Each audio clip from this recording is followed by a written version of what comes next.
Hey everyone, today I wanted to talk about mining Bitcoin and particularly mining Bitcoin at home. It's a lot of fun. I used to do it way back long ago, and I stopped doing it because it just became too difficult to do. And generally, the received wisdom in the Bitcoin space is that any money you spend on a Bitcoin miner, you would be better off financially if you would just take that money and buy Bitcoin with it. And generally that's the case because the difficulty shoots up so fast that that means that your miner gets invalidated pretty quick, especially with the advancement of technology as well. So I got a few things lined up that I want to take a look at. So first off, I'll talk about what I've done. So I bought a miner, I set it up in my garage, and it chugs away printing money for me. It uses a lot of electricity. So you might be tempted to do this. It's a lot of fun. It's somewhat of a hobby and it can be quite disruptive and annoying to your life, so bear that in mind. If you buy a top level industrial recent generation miner, like an Antminer S19 or an Avalon 1246, bear in mind that these are super loud. They don't come like the old ASICs do with a fan in and a fan out. There's two fans in and two fans out, and they make a lot of noise, like a lot of noise. So you're not going to be able to have this in your living space. You might be able to have it in your garage. Even then, you'll be able, unless you have a thick door, you're going to be hearing that thing loudly throughout the rest of your house. They are loud, so bear that in mind. You can make an enclosure for them, but you've got to find a way you can absorb the sound, but you've got to leave a lot of air gap for it to keep getting fresh, cool air into it, because you don't want the thing to overheat. If it does, it will damage the ASIC, though most likely it will just turn itself off when it gets too hot. So, let's talk about some of the miners you can buy for a start off. I think that should flip my screen. Sometimes it don't work. Yeah, no, we're good. So, Avalon are a good company. They make a good ASIC. They are not as unethical as Bitmain, though Bitmain are basically at the forefront of the technology. Bitmain we have a long history with in Bitcoin, and they have done everything they can to destroy it, or to take over Bitcoin, which would destroy it. But nonetheless, they make the best tech around, and I've kind of forgotten about what they did. They ruined their own company almost. They're still around, but they lost a lot of money with the whole Bitcoin Cash adventure they went on. Anyway, so I looked to Canaan first, or they're the people that make the Avalon miner. Now, when you Google or DuckDuckGo, which you should be using, I hope, when you search for Avalon miner, it comes up with this site, avalonasic.org. Now, this looks like the best possible. This looks about 4 times better than the best possible available miner you could possibly get. 1600 watts is nothing. And how much does it, what's its hash rate? 150 terahash. I'm tempted to buy it straight away, but it's too good to be true, isn't it? And then I realize it is too good to be true. It's a scam website. Here's the actual website, canaan.io, and this is the same miner, the A1246. It's capable of 90 terahash at double the electricity consumption. So these people are selling you a scam, and they are exaggerating to an absurd degree. They are saying they will sell you for 0.04 BTC. What's that? 4 million sats. So 4, 1, 2, 3, 4, 5, 6. $1,300 for a miner that can allegedly mine 150 terahash. So let's have a look at the claim they're making. They're saying it can mine at 1600 watts, 150 terahash. Let's just say, I don't know, 9 cents per kilowatt hour. Pool maintenance fees, they're usually around 2%. And we go advanced, and we're going to say the hardware cost was 1300. And calculate mining profit. You're supposed to be making $42 a day. When do you get your return of investment? You're making 90% profit on the electricity you're spending. Where are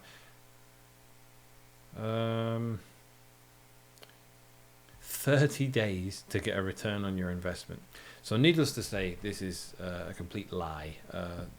The reality is the actual product is 90. The cost of this, let's see what the real cost is. I don't think they're going to give me the real cost there. We can have a look on Blockforge. They will presumably have some Avalons. There's the Ant Miner. Where are the Avalons? There we go. There's an Avalon. This is an older generation. $8,000. And what does this one do? What does it do? It will do 81 terahash. So let's go back to the calculator. It will do 81 terahash at 3,400 watts. And one thing we got to point out is the hardware cost, $8,000. Let's see. $17 profit a day, but how long does it take to get a return on your investment? 464 days. That's a year and 100 days, a year and 3 months roughly. But the reality of that is when you're pulling into, I'm trying not to overload too much because there's a lot to take into consideration when mining. It's a third of the Bitcoin ecosystem, and I don't talk about it very much. It's its own area, but it's a lot of fun. So I'm hoping this video might inspire some people. But you can't destroy your own investment. You can't. Sorry, I need to turn off. You can't be out of pocket too much for it, because the whole point, well, in Bitcoin, it's designed for you to do financially great. It's not a situation. It's not a technology we're designing to sink money into it and lose money. And you can buy Bitcoin and it can go down in value, but that's okay because you're going to hold on to it for a long time. It's not a short-term investment. But if you buy a miner, well, that's different. If you buy a miner here, for example, this red line is the Bitcoin difficulty. This represents how hard it is for you to get Bitcoins for what your miner is doing. Every time this doubles, you get half the amount of Bitcoin for what your miner does. And that's what you need to take into consideration. So that's the important part here, the Bitcoin difficulty. Now look, because look, if the Bitcoin here, it's currently at 13.6. Supposing we double that to, well, let's just put it to 26. And now we calculate mining profit. Our profit shrinks to $5 a day, and we're up to 1,500 days to return investment. But remember, every 2 weeks, on average, the difficulty increases, not decreases. That's what you got to remember. Right now is the best time to mine that it has been for a long time, since early 2020.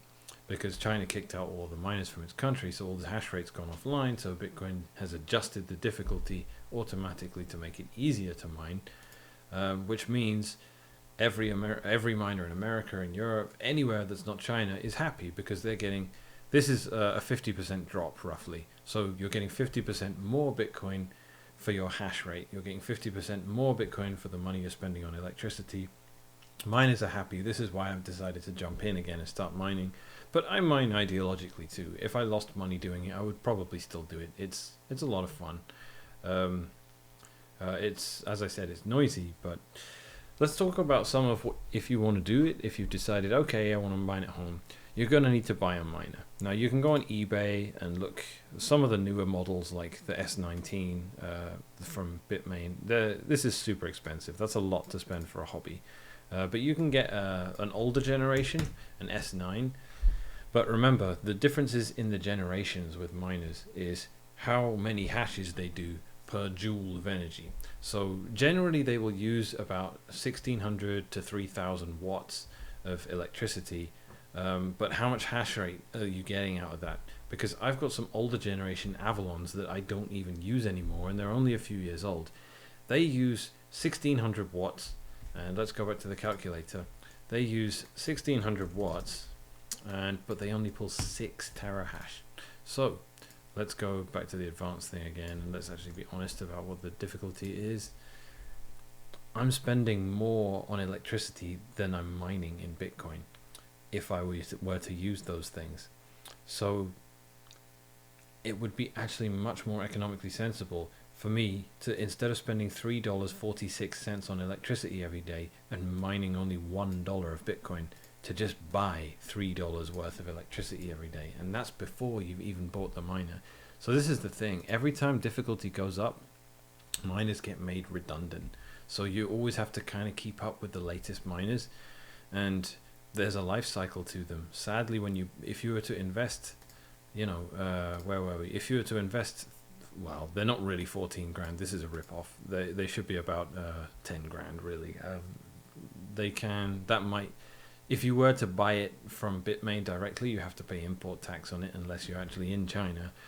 So, but the actual price of a Bitmain S19, it says it's coming soon.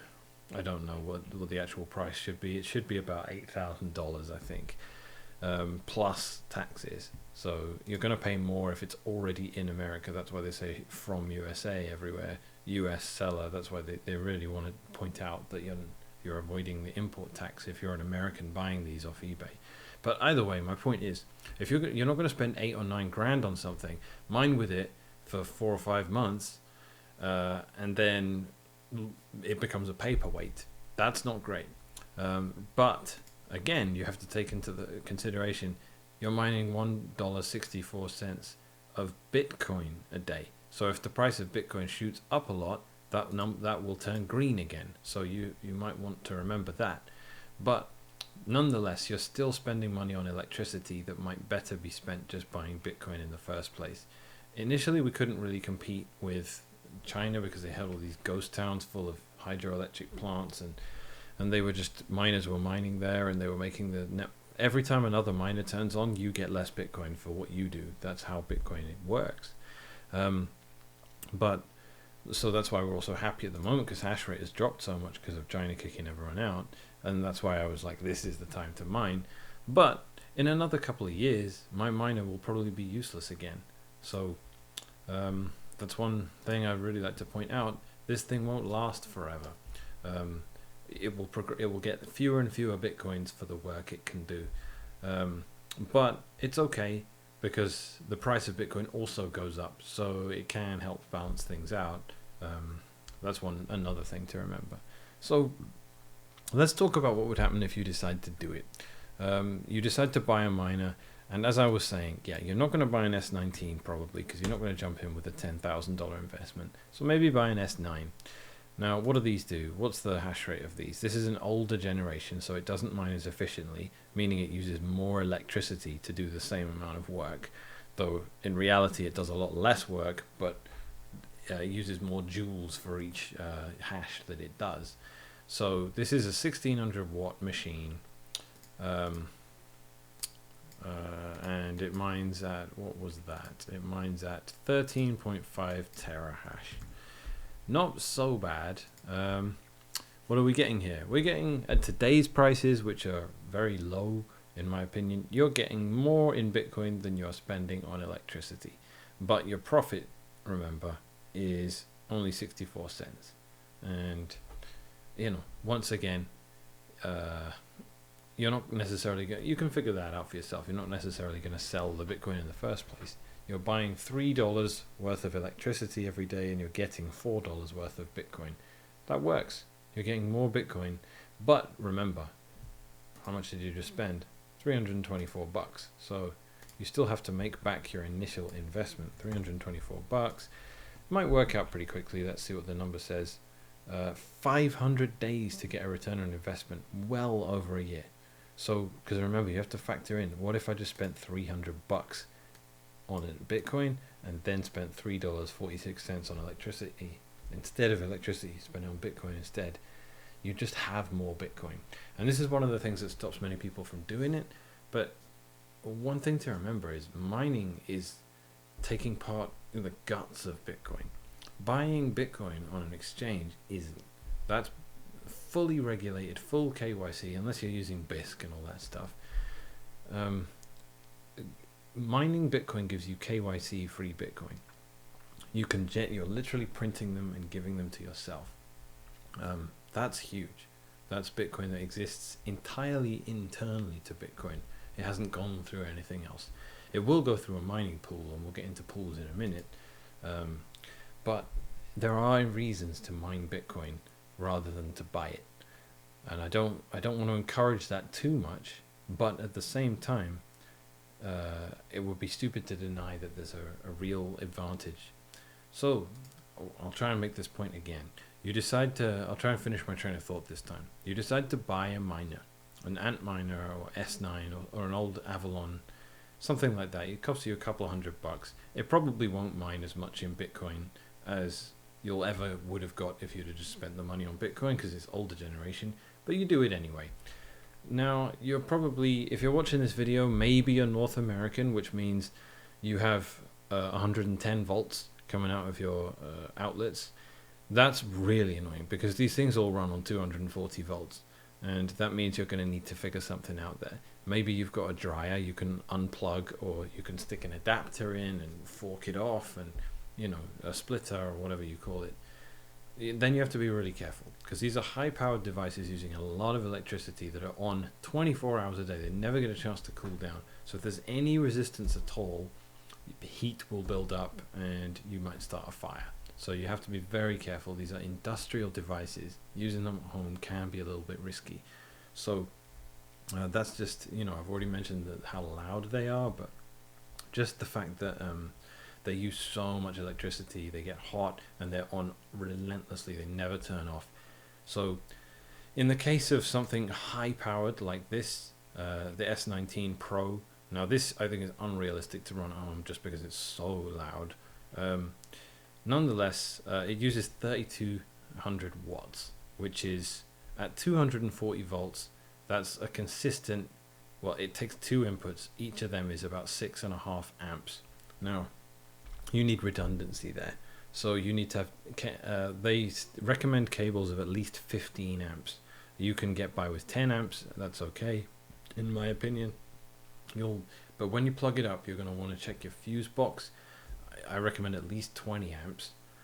You're going to want to check that it stays cool. You're going to want to check any of the connections along the way and make sure there's no heat building up anywhere. And if you unplug it and plug it in and there's anything stuck to any of the metal connectors, anything like that will generate resistance. Resistance will generate heat. Heat will make more resistance, and you get a snowballing effect, and you can have a fire or something absolutely ruinous like that. So please be careful if you're using things like this at home.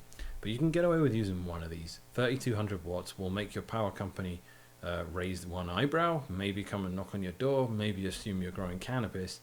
But cannabis seems to be legal everywhere now anyway, so who even cares? Tell them you are. Tell them you're growing cannabis. Don't tell them you're mining Bitcoin, would be my advice there. So you get it, you plug it in, and it starts chugging away, printing you some Bitcoin.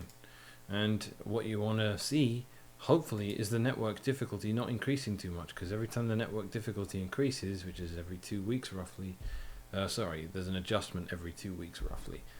In fact, it's supposed to be 2 weeks, and if it comes a little bit early, the network says there's too many people mining, and it adjusts again to make it so that it says the amount of people mining right now, the rate blocks are coming in, should be consistently every 10 minutes. And after a period of 2016 periods of 10 minutes, we evaluate. If we got there faster than we should have, we adjust the difficulty to make it slightly harder in proportion to what we were expecting.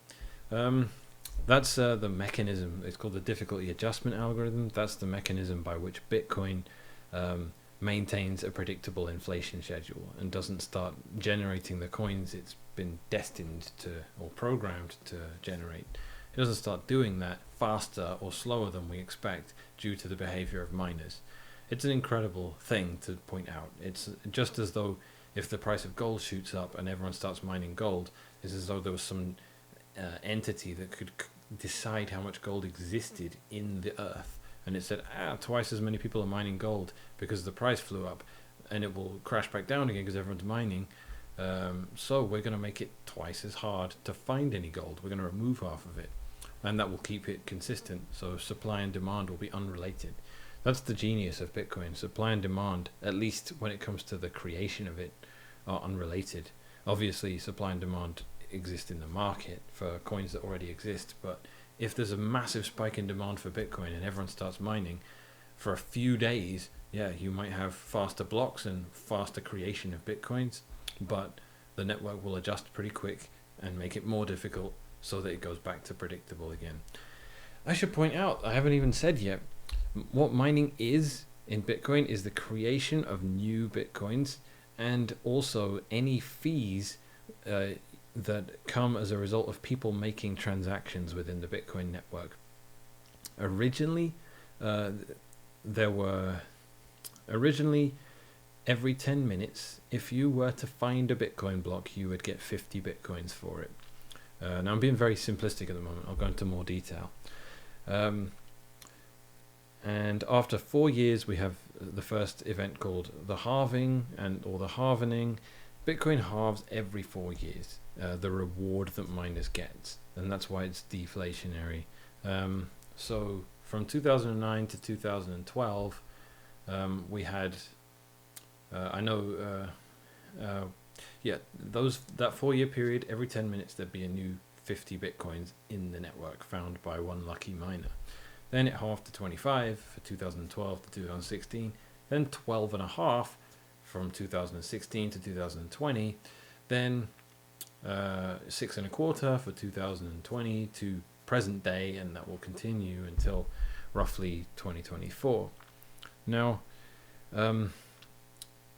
originally, when miners were getting 50 fresh Bitcoins for a block they would find, no one was really using Bitcoin that much yet, and basically people were paying very little in transaction fees. But this model won't go on forever, and miners need to get paid. And I should say the model is designed to adjust the incentives of miners over time, away from getting paid with fresh Bitcoins and towards getting paid by transaction fees. And the way that has been designed, the way the network has been designed to facilitate that, because we need people to mine Bitcoin forever. If they don't mine, the network becomes something that can be attacked really easily, because miners can attack the network, but they need over half of the... Let me get into attacks in a minute. What I want to finish the point of saying, as Bitcoin becomes demonstrably more and more deflationary, as miners every 10 minutes mine smaller and smaller fresh amounts, and eventually it will take entire decades to mine just one whole Bitcoin.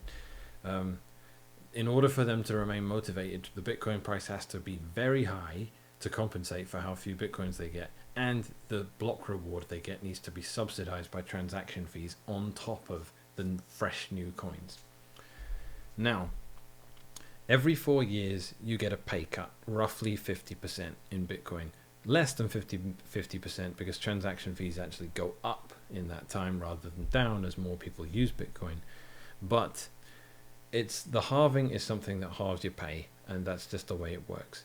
In terms of dollars, it might stay the same, because if you get 50 people were getting 50 Bitcoins, at $5 a coin, that's $250 to find a block at the beginning. Now they're getting 6 and a quarter Bitcoins, but they're getting 6 and a quarter times $33,000, which is I don't know, something like 200,000. So they're getting 200 grand now for way less Bitcoin than when they were getting $250 for mining 50 whole Bitcoins. So there's a whole bunch of metrics to take into account when you're thinking, is this thing worthwhile? Because you can buy it and it can hash away, you could mine an entire Bitcoin in maybe 3 months and then spend the next 10 years trying to mine a second Bitcoin and not quite make it, just because of what might happen to the difficulty. So anyway, let's talk about why adding hash rate to the Bitcoin network can actually be considered a benevolent act to some extent. And while Bitcoin doesn't rely on goodwill of anyone, it says mine Bitcoin and you will be paid for your mining. It doesn't say please mine Bitcoin to keep us secure. We will pay you instead. We won't ask you. Nonetheless, if you do mine, you are adding security to Bitcoin's network. Because of the way Bitcoin's data structure works, because it's a decentralized ledger, it's a blockchain, it is maintained by the miners, and the work the miners do is verified externally to the miners. But what miners do is make it more difficult for dishonest miners, which is a really, I'm not explaining this super well, apologies. When you mine, if you want to mine in the Bitcoin network maliciously, and you keep generating, say, empty blocks, or you let miners mine 20, 30 blocks, and in that time, because you have so much hash rate, you can mine a longer chain. Pause. I need to explain why that would be an attack. In Bitcoin, all of the nodes, all of the people verifying what's going on the network and maintaining its decentralization accept by default the longest blockchain. And if you can outpace everyone else, you can invalidate everyone else's work, which means if I'm a miner and I find a block and then I find another block and each one took me 10 minutes, but someone has 3 times the hash rate I do, while I find a block, then I find another block, and then I find another block, but they secretly got 7 blocks, and then they wait for me to mine these 3 on this chain, and then they release their alternate chain, and because their alternate chain is longer, the entire network goes, oh, this is the longest valid chain, throw away these 3 blocks. Then I just had a bunch of money I thought I'd created out of thin air disappear into thin air, and that's called a reorg. And they happen sometimes by accident, but they can happen maliciously if someone has enough hash rate to outmine the rest of the honest acting network. Now, this is one of the reasons that Bitcoin can claim to be decentralized, because there's so much mining happening, and it's happening in so many different locations by so many different people that we can say no one can actually feasibly do that in Bitcoin. But that's one of the reasons why having a blockchain, until you achieve scale, you can be attacked really easily, and most people get around that by designing their infrastructure to be centralized in the first place, so that even if they are attacked, it doesn't matter, which invalidates the whole point of a blockchain in the first place, and you might as well just have a centralized database somewhere, which is basically my biggest criticism of the entire crypto space. And if you can understand that, you can understand what a scam of an industry it is. But nonetheless, let's get back to the attack scenario. So if someone has greater than 50% of the hash rate, they can do a crude 51% attack, where they can outpace the rest of the collective miners and keep fucking with their income, and as a result they struggle. So also the users will have their transactions that they thought were inside the blockchain suddenly not be inside the blockchain, and the malicious miner can even make payments that go into the shorter blockchain, receive goods and services for them, and then release their longer chain, wipe out all the transactions that happened, and as a result get their money back after they've already been shipped the products they were buying and selling. Just buying. So there's a whole range of attacks that can come from it, but if you mine, whoever it is that wants to do one of these attacks has to add to the hash rate they need to perform a successful attack. They have to add what you just added. They have to equal 100% plus a tiny amount of what the current network is capable of.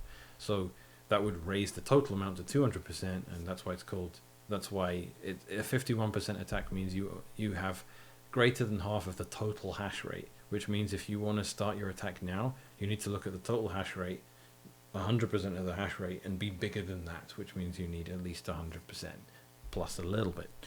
But the reality is these things don't happen, and it's also appropriate for me to talk about how things have changed from the initial conception of Bitcoin. When Bitcoin was first conceived, people were talking about CPUs, and it was one CPU, one vote, and this is a bit cringe now, because Bitcoin just doesn't work like that, and it can't really work like that. But nonetheless, that was sort of the crude design of it. In reality, we don't use CPUs to mine Bitcoin because they're too inefficient. So we moved from CPUs to GPUs, which are graphics cards instead of central processing units.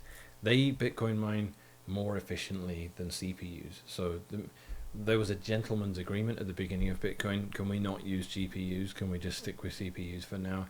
Eventually, genie came out of the bottle, cat got out of the bag. People started using GPUs.